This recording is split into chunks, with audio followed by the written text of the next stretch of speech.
レギュラーラジオが初めての陽介くんは、たくさん経験値を積んだ健太兄ちゃんこと、番組冒頭の掛け声を母音だけで教えてくれる母音母音兄ちゃんのもとを訪れて、今日も掛け声を教えてもらうのでした。母音母音兄ちゃん。パソコンの調子が悪いな。これじゃお前ケンタのマッチョチャンネルの動画が更新できねえぞお前。全然、もうずっとぐるぐるなってるね。そうだよ、俺あれだよ。俺ビル・ゲイツとさ、ちっちゃい頃友達だったの確か。マジか。ちょっと連絡してみようか。それはよろしく頼みマッチョ。そう頼んだよ。ごめん、マイクロソフトのビル・ゲイツじゃなかった。誰だよお前。じゃビル・ゲイツお前誰さお前。ごめんね。でもさ、知らないわ。買い直すしかないんじゃないそれ。お前そんなじゃねえお前。ちょっとそんな泣くほどじゃないでしょ。いやちょっと期待させてごめんね。ちょっとねそんなずっと下向かないでよ。ねえちゃんとほらねえみたいな謝らせて。ちょっと出来心の嘘だ。あれうめえな。そばかよ。そば食べてるじゃないか。お前いい大人があんなんで泣くわけねえだろお前。確かにね、パソコンぐらいひょいって買い直せると思うし。すぐ買えよお前すぐ。いやだからじゃあパソコンを買い直す景気づけに掛け声を今日も教えてよ。おめえうんめえそばみてえなお前母音教えてやんよ。ヒントはそれ。お前今日はなお前耳を澄ますよく聞くんださ。今日の掛け声はこれだ。おあんういあおいうあんういえうおあんういあおいうあんういえうお。わかったか。これでお前番組を勢いよく始められるはずだ。陽介頑張ってな。陽介さん、間もなくです。もう始まるじゃねえか。3秒以内にさっき教えた掛け声を叫ぶんだ。豆板醤とうどん小麦粉乳麺にパエヤマサラカスパエヤマサラカ飲みすぎ。いや飲んでないんだよ。スパイエヤマサラカスパエヤのマサラカ。こんばんは。時刻は深夜1時を回りました。スパイアボーカル陽介とドラムの健太です。この時間からは僕の出身地である福岡から日本中世界中に発信していく番組スパイアのバサラカをお送りしていきます。なんか長くない最近。長いね。たださ母音うおがさ乳麺にはなんないよ。答えはこの番組は教育番組です。うっそーでした。あれだね、もうこのストーリーを古無視してたんだろう。いやうっそーだから。いやそっか。今週4月1日はいエイプリルフールでしたね。はい、うっそーです。そういうことね。はい、そういうことです。今回ね、これ収録はあれなんですよ。それこそ名古屋と神戸のライブ後ですね。あとですね、すぐ。はい。だからすごいライブの感想のね、お便りたくさんいただいてます。ありがとうございます。ラジオネームひーさん。はい、ありがとう。両日参加することができました。ありがとうございます。私は不慣れなので、距離を置いていたところから楽しませていただきました。特に神戸はオレンジでサイリウムにリフターにライブに申し込み、普段のライブツアーでは見ない光景にワクワクしました。ケンテさんの首と陽介くんの肋骨が心配ですが、その後具合はいかがでしょうか。バディツアーが待ち遠しいです。楽しみにしています。ありがとうございます。肋骨痛えよ今。コルセットしてるよ今。まあ僕は大丈夫です。体もう治りました。折れてなかったんで。そう。いやでもね、5に行っては5に従いのね、いいライブができたんで。いやそうですね。まあ、ただおもろかったけどね、オレンジの落ちサビでリフターがブワーって上がってきた時に、お前ら上がれよみたいなさ、もうあいつらもさ、あいつらでさたぎってたじゃん。そうたぎってた。いやおもろかった。本当になんかこういうライブならではだなと思って、すごい楽しかったですねこの2日間ね。でしかもそれに追い打ちをかけるように我々新幹線で10時間、仙台ね。この体にびっくりした、強風で仙台に行く新幹線が止まっちゃって、もう宇都宮から動かないであれさ、なんで頑張って帰ろうとしてたかって、ゴルフ行くって言ってたったの。そうそうそうそうそう。俺も行くって言ってたの。そうだね。でも結局さ、帰り道ぐらいにさ、あれってなって、肋骨が痛えってそう、歩くだけで痛いってなってたもんね。ね、俺も笑うとめっちゃ痛いんだ。陽介は不参加でしたね。そう、だからリベンジしたいね。行きましょう、それも。ラジオネームキトキト S さん。はい、ありがとうございます。先日のメリーロックパレードのあれなのか、名古屋のあれは。うわ、すごい。ちょっとはしょるけど、今回ライブに参戦した経緯が、交際している彼女も自分も3バンドとも好きなことが共通していたので、じゃあライブデートに行こうということになりました。めっちゃいいね。そしてもともと交際にまで発展したきっかけがスパイをはじめとしてロックミュージックの話題で盛り上がったおかげです。今回のライブは自分たち2人にとって大好きな楽曲と、熱いライブパフォーマンスで彩っていただき、今自分が抱えている2人で歩んでいく上での不安がロックを通して光を灯してくれたように感じます。特にサムライハーツと現状ディストラクションでそれが余計感じられました。素晴らしい。とはいえ自分はそこまでトントン拍子に心が上向くほど強くはないので、またロックの力をスパイアの音楽を頼りにバディツアーに遊びに行きます。目指せスパコン幸せは未来でレッツゴーだということで素晴らしい。でも、嬉しいね。嬉しいね。俺ね、隣がさララポートだったじゃん。はいはい、そうね。だからさ、俺らリハ最初でさ、出番一番最後だからめちゃめちゃ時間あったね。だからララポート行ったの。で俺ね、やっぱね、ステルスモードできるから全然バレないわけ。いっぱいいたけど、やっぱねカップル多かった。あ、そうなんだ。考えたら意外と多かった。いいね。だからすごいそういうのもいいよね、やっぱ。いや、なんかデートでライブってね、なかなかできないからさ。そうだね。共通のこう音楽の、しかも深い、相当ライブに行こうって好きじゃん。そうだね。そこまでの熱量でやっぱカップルになれるっていうのはとっても嬉しいね、こっちとしては。スパコン目指してください。ぜひ結婚式はね、我々の楽曲で。いやでもなんか前あったよね。あったね。なんかでなんかフィルソーグッドをあれしましたみたいな。でなんかね、それこそサイレンのオーバーロードとかが入場の音楽になってたり、いやいやサイレンで大丈夫みたいな動画が送られてきたりとかあったんで、ね、面白いなと思って嬉しいなって思いますね、そういうのは。番組では皆さんからのメッセージまだまだお待ちしております。メッセージの送り先はすべて小文字でバサラカ@fm福岡 .jp basaraka@fm福岡 .jp もしくは FM 福岡ホームページにあるメッセージ応募フォームから番組名スパイアのバサラカを選択して送ってください。番組実況も大歓迎です。 X でハッシュタグバサラカをつけてポストしてください。それではスパイアのバサラカ、この後深夜1時30分までお付き合いよろしくお願いします。スパイアのバサラカ、お送りした曲はスパイアでバディでした。それではこちらのコーナーに参りましょう。どういう話なんですか。ちっちゃ声こ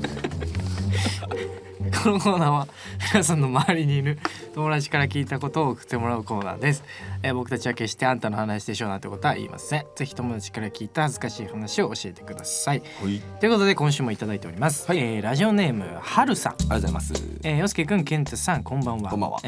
これは彼女の子供が幼稚園の時のお話なんですが、仲良くなったママ友の旦那さんのお店にたまたま行った時、男の人から声をかけられて〇〇です覚えてると言われ一瞬わからなかったそうですが、その人は彼女が中3の時に好きだった同じクラスの T 君でした。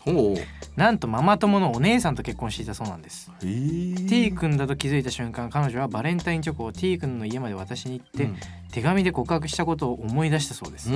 もしその時のことを T 君が覚えていたらどうしよう、恥ずかしいと、せっかく再会したのにほぼ目も合わせられずそっけない態度をとってしまったそうです。そんな話はもちろん出なかったそうですが、まさかママ友のお姉さんと結婚していたなんて、そんな偶然あるんですね。すごいね、これすごい偶然だね。ちなみに T 君は絶対に覚えてます。はい。じゃないと言わないよね。もう何々ですこう覚えてるなんて、もうちょっと狙って言ってるね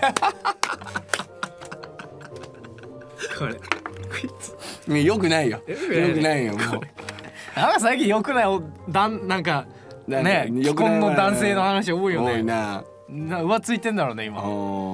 いや違うよ俺らね勝手に決めつけてるんだよ別に狙ってないかもしれないからね、ただ覚えてます T 君は絶対に。これは覚えてるよ絶対、覚えてなかったらそもそもその人の顔を覚えてません。覚えてないよね、いやでもすごい偶然だね。これはママママ友のお姉さお姉んさんとと結婚していたっていうことなんだね、すごいわ。はあ怖いね。だからこのいろんな偶然が重なるね。この世間が狭い感じね。狭いっていう感じがね、なんかこう僕らも気をつけましょう、いろいろ。ないからクリーンだからまだまだ来ています。もう一回いきます。はい、ラジオネーム花さんです。花さん。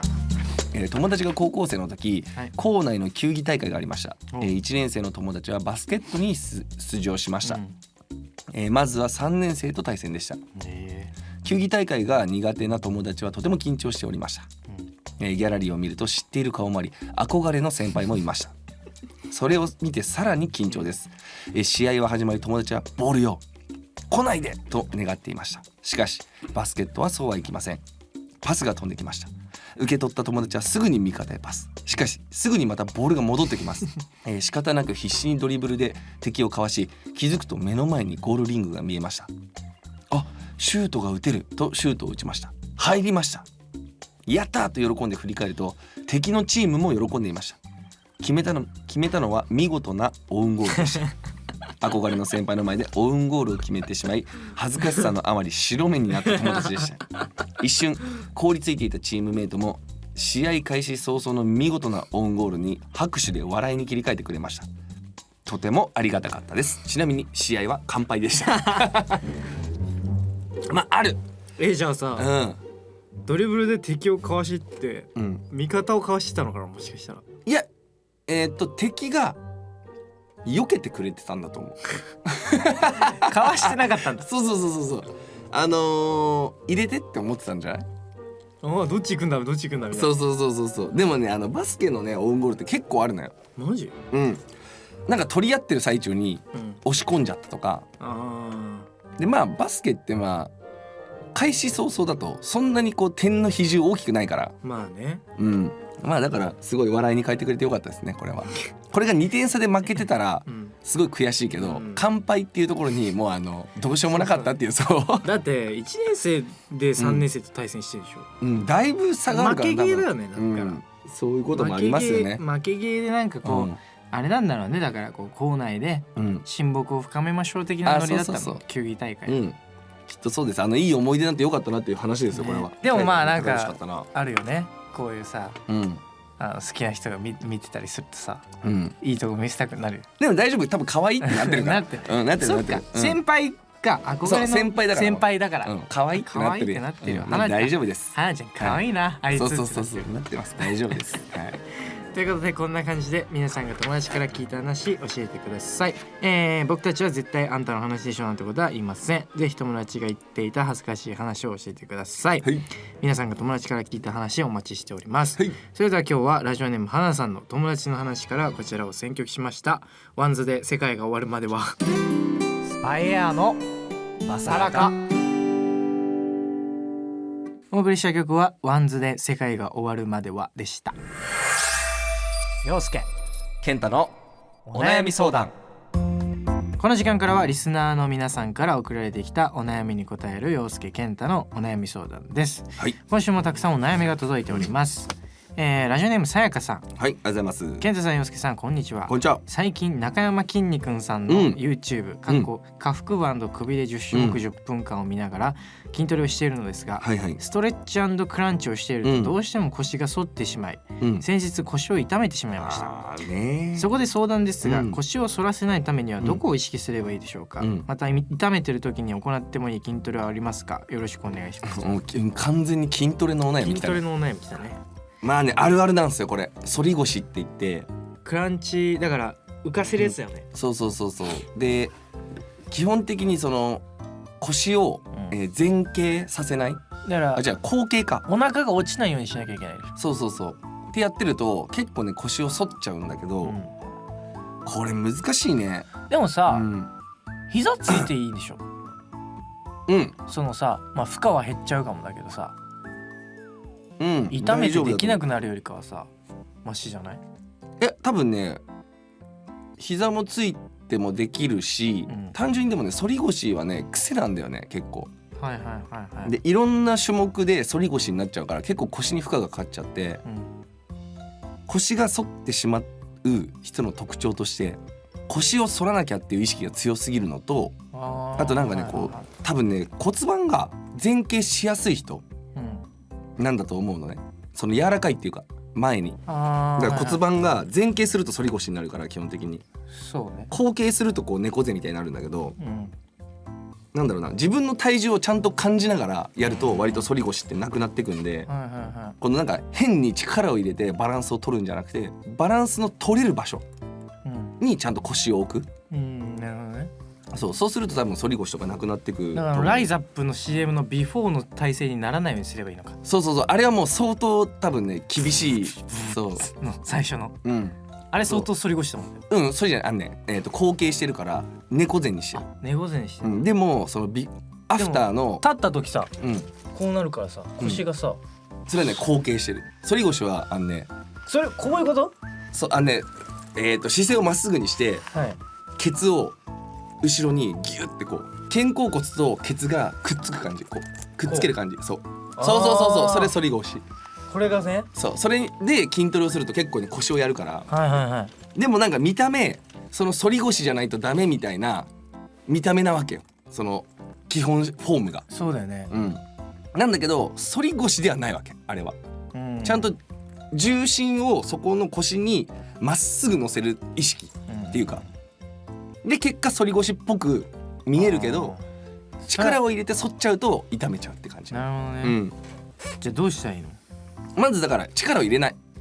その力を入れそう、でも腹圧、腰に力入れるっていうよりは腹圧の方が大事だから、もうお腹をグッて膨らませて力を入れる練習。で腰に力を入れるってみんなやりやすいと思うんだけど腹圧を上げるって難しいから、お腹に空気を溜めて力むっていう方がいいかなと思う。なるほどね。で痛めてる時は筋トレしなくていいです。しなくていい。はい。なんか直してくださいね。まずとりあえず直してください。はい、直してください。お気をつけて。お気をつけて。なんかね内容がねかぶってそうなんで、2件まとめていきますよ。はいお願いします。ラジオネーム水筒の耳さん、春といえば、出会いと別れの季節です。私も社会人6年目になり、後輩を持つことも多くなってきました。ですが私は後輩と接することが苦手なのです。慣れてくればまだマシになるのですが、初めは敬語で話してしまうし、名前呼びなんてできないので基本名字にさん付けで呼びます。必要以上に気を使ってしまって距離を縮めるのに時間がかかってしまいます。年の離れた上司相手の方がよっぽど話しやすいです。どうしたら後輩とうまく接することができるでしょうか。お二人は何か心がけていることはありますか、ということと、ラジオネームあおさん、私の、悩み一つ聞いてください。職場に最近入ってきたばかりの後輩がいるのですが、彼は仕事中に おしゃべりしてばかりで、いつもほとんど仕事が進んでいません。話が途切れたら仕事をするという感じです。注意しようにも私よりベテランの先輩や上司と喋っているので注意しづらく、とても困っています。どうすればいいか分からずストレスがたまるばかりなのでお二人に相談したいです。後輩関連だね。後輩関連ですね。まず後輩に、後輩を後輩扱いしなくて無理にしなくていいと思うな。確かにね。だって基本に名字にさん付けはさ、別にそれは先輩だろうが後輩だろうがさ、まあ普通じゃん。そうだね、普通だと思うからね。だって本田圭佑もさ、実況の時さ、自分の絡みのない後輩だったらさ、伊藤さんとか言うじゃん。まあそうだとは思うけどね。だから難しいよね。なんかこう僕は基本的にもう後輩も先輩も同期ですらも基本的に、敬語です。だから別に後輩は後輩なりに多分頑張ってるだろうし、なんかいろいろ多分頑張ってる視点が違うから基本的にはもう敬語で話すみんな。ただまあね、社会人1年目ってなるとちょっとそういう感じなんで、こっちのさ世界はこっちの世界で戦えてるっていう時点で多分そもそもなんかちょっと違うっていうか、後輩だろうがなんだろうがやっぱ音楽で生計を立てられてる人っていうのはもう少なからずただこう時期が俺の方が早かっただけっていう感じだから、ただその会社1年目だとやっぱ大学生とか高校生からそこに入ってくるから、学生気分が抜けてないやつを見るとイラッとするのはまあ分からんでもない。それは分かる。でもこれあと青さんに関してはこれ上司に言った方がいいと思う。全然子進まないんでって言った方がいいと思う。進むように喋ってもらえますかっていう。